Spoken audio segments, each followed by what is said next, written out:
بسم اللہ الرحمن الرحیم۔ ملفوظات حضرت مسیح موعود 1 جنوری سن 1903۔ حضرت مسیح موعود علیہ السلام نے نماز عید سے پیشتر احباب کے لیے میٹھے چاول تیار کروائے اور سب احباب نے مل کر تناول فرمائے۔ 11 بجے کے قریب خدا کا برگزیدہ جری اللہ فی الانبیاء سادے لباس میں ایک چوغا زیب تن کیے مسجد اقصیٰ میں تشریف لایا۔ جس قدر احباب تھے انہوں نے دوڑ کر حضرت اقدس کی دستبوسی کی اور عید کی مبارکباد دی۔ اتنے میں حکیم نور الدین صاحب تشریف لائے اور آپ نے عید کی نماز پڑھائی اور ہر 2 رکعت میں سورہ فاتحہ سے پیشتر 7 اور 5 تکبیریں کہیں اور ہر تکبیر کے ساتھ حضرت اقدس علیہ السلام نے گوش مبارک تک حسب دستور اپنے ہاتھ اٹھائے۔ ظہر کے وقت حضرت اقدس علیہ السلام تشریف لائے تو کمر کے گرد ایک صافہ لپٹا ہوا تھا۔ فرمایا کچھ شکایت درد گردہ کی شروع ہو رہی ہے، اس لیے میں نے باندھ لیا ہے۔ ذرا غنودگی ہوئی تھی، اس میں الہام ہوا ہے تعاود صحت۔ فرمایا صحت تو اللہ تعالیٰ ہی کی طرف سے ہوتی ہے، جب تک وہ ارادہ نہ کرے کیا ہو سکتا ہے۔ نماز عصر کے بعد حضور نے مجلس فرمائی۔ سید ناصر شاہ صاحب کو مخاطب کر کے فرمایا کہ ہمت بلند رکھنی چاہیے۔ انسان اگر دنیاوی امور میں ہمت ہار دے تو دینی امور میں بھی ہار دیتا ہے۔ یہ ایک عجیب چیز ہے، کیونکہ گواہی دیتی ہے کہ قوات ٹھیک ہیں، جو لوگ کم ہمت ہوں اور ان میں پست خیالی پیدا ہو جاتی ہے۔ مسجدوں کے ملا جو ہوتے ہیں ان کو دیکھو۔ ایک بار ہمارے مرزا صاحب مرحوم کے پاس یہاں کا ایک ملا شکایت لایا کہ ہمارے جو گھر باہم تقسیم ہوئے ہیں تو مجھے چھوٹے قد کے آدمیوں کے گھر ملے ہیں اور ان کے مرنے سے بہت چھوٹا کفن ملا ہے۔ یہاں تک حالت ان لوگوں کی گر جاتی ہے کہ ایک ملا نے نماز جنازہ غلط پڑھی، جب کہا گیا تو جواب دیا کہ اس کی مشق نہیں رہی۔ غرض دنیا کے ہر معاملے میں ہمت نہ کی تو دین میں بھی پست ہمتی پیدا ہو جاتی ہے۔ فرمایا میرے نزدیک جو لوگ پیشے کے طور پر نماز پڑھاتے ہیں ان کے پیچھے نماز درست نہیں۔ وہ اپنی جمعرات کے روٹیوں یا تنخواہ کے خیال سے نماز پڑھاتے ہیں، اگر نہ ملیں تو چھوڑ دیں۔ معاش اگر نیک نیتی کے ساتھ حاصل کی جائے تو عبادت ہی ہے۔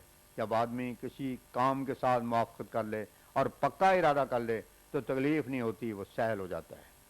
نماز مغرب کے بعد ایک صاحب نے اپنا خواب سنایا جس میں انہوں نے انگوٹھی دیکھی تھی، تو حضرت اقدس علیہ السلام نے فرمایا انگوٹھی سے مراد یہ ہے کہ انسان اسی حلقے میں آ جاتا ہے۔ سلسلہ خواب میں ایک شخص نے اللہ تعالیٰ کا تمثل بصورت حضرت مسیح موعود علیہ السلام دیکھنا بیان کیا۔ اس پر حضرت حجت اللہ نے ارشاد فرمایا کہ اللہ تعالیٰ کے تمثلات ہوتے ہیں۔ سید عبد القادر صاحب فرماتے ہیں کہ میں نے ایک دفعہ اللہ تعالیٰ کو اپنی ماں کی شکل پر دیکھا، مگر میں نے یعنی خود حضرت اقدس نے ایک دفعہ اللہ تعالیٰ کو اپنے باپ کی شکل پر دیکھا۔ یہ تمام اللہ تعالیٰ کے تمثلات ہوتے ہیں، ورنہ وہ تو تجسم سے پاک ہے۔ پیغمبر خدا صلی اللہ علیہ وسلم نے ایک دفعہ خدا تعالیٰ کا ہاتھ اپنے شانے پر دیکھا۔ آج کے علامات میں خدا تعالیٰ نے فرمایا یبدی لک الرحمن الشیء، اس سے معلوم ہوتا ہے کہ کچھ مخفی ہے جو کہ ظاہر ہوگا۔ خدا کو چھپانے میں بھی ایک عظمت ہوتی ہے، اور خدا کو چھپانا ایسا ہے جیسا کہ جنت کے نسبت فرمایا فلا تعلم نفس ما اخفی لهم من قرۃ اعین، السجدہ آیت 18۔ کوئی نہیں جانتا کہ کیسی کیسی قرۃ اعین ان کے لیے پوشیدہ رکھی گئی ہے۔ در حقیقت چھپانے میں بھی ایک قسم کی عزت ہوتی ہے، جیسے کھانا لایا جاتا ہے تو اس پر دسترخوان وغیرہ ہوتا ہے، تو یہ ایک عزت کی علامت ہوتی ہے۔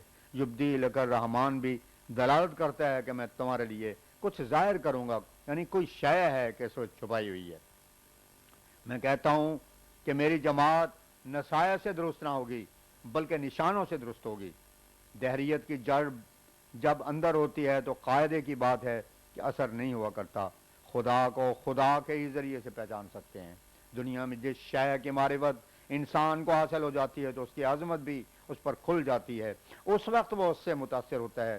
جیسے دریا میں اپنے آپ کو دیدہ دانستہ نہیں ڈالتا، شیر سامنے ہو تو اس کا مقابل نہیں جاتا، جس جگہ سانپ کا خطرہ ہو تو اس جگہ نہیں گھستا، اور ایک مقام پر بجلی پڑتی ہو تو وہاں سے بھاگتا ہے۔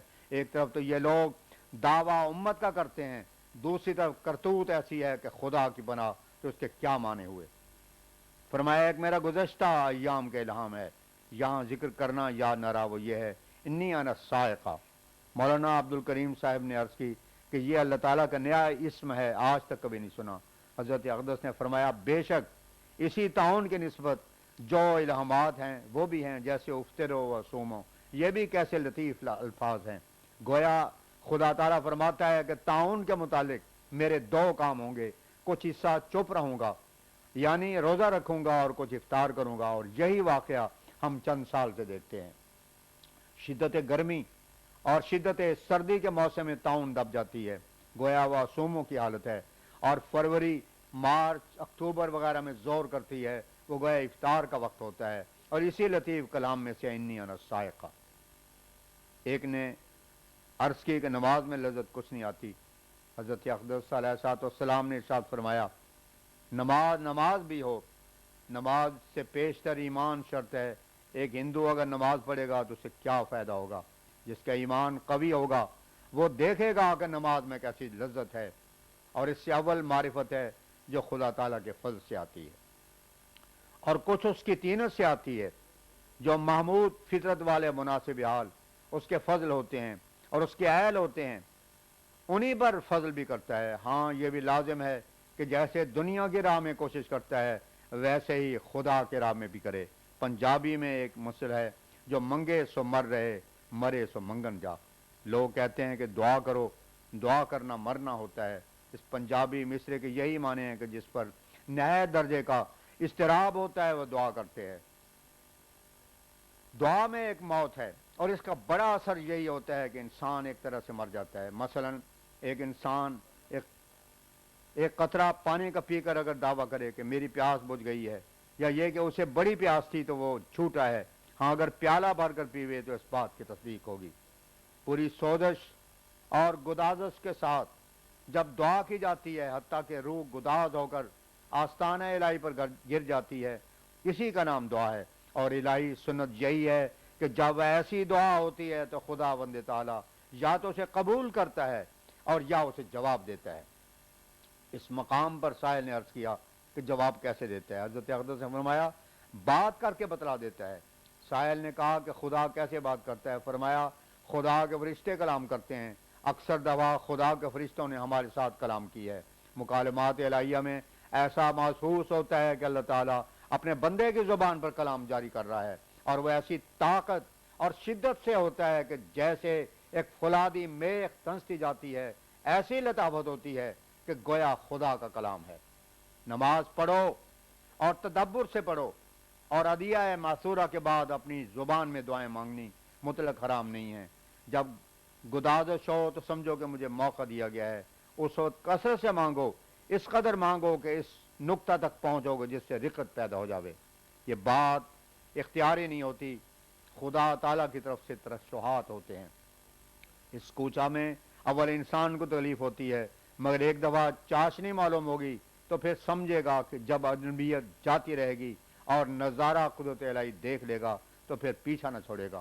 قاعدہ کی بات ہے کہ تجربہ میں جب ایک دفعہ ایک بات تھوڑی سی آ جاوے تو تحقیقات کی طرف انسان کی طبیعت میلان کرتی ہے۔ اصل میں سب لذات خدا تعالیٰ کی محبت میں ہیں۔